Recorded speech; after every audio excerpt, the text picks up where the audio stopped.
काँग्रेसवाल्यांचं करायचं काय?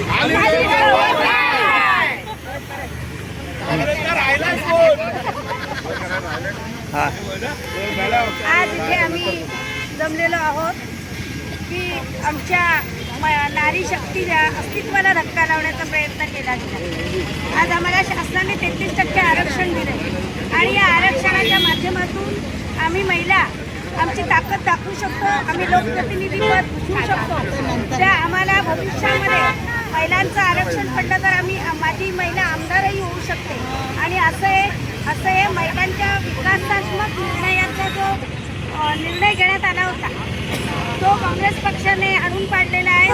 त्या विधेयकाला विरोध केलेला आहे आणि त्याचा धिक्कार करण्यासाठी आज इथे आम्ही नारी शक्ती सगळ्या गोळ्या झालेल्या आहोत। आम्ही शिवसेना महिला आघाडीच्या वतीनं सगळ्या जिल्ह्याच्या वतीनं आज जिल्हाभरात हे आंदोलन छेडत आहोत आणि सगळ्या जिल्हाभराच्या वतीनं नारी शक्तीच्या वतीनं आम्ही काँग्रेस पक्षाचा धिक्कार करत आहोत की जेणेकरून आमच्या महिलांच्या अस्तित्वाला त्यांनी या माध्यमातून धक्का लावलेला आहे।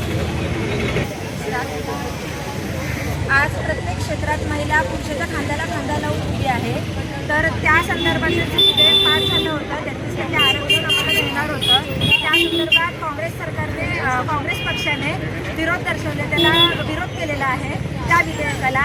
तर आमचा त्या विधेयकाला विरोध करणाऱ्या काँग्रेस पक्षासाठी आम्ही निषेध करत आहोत।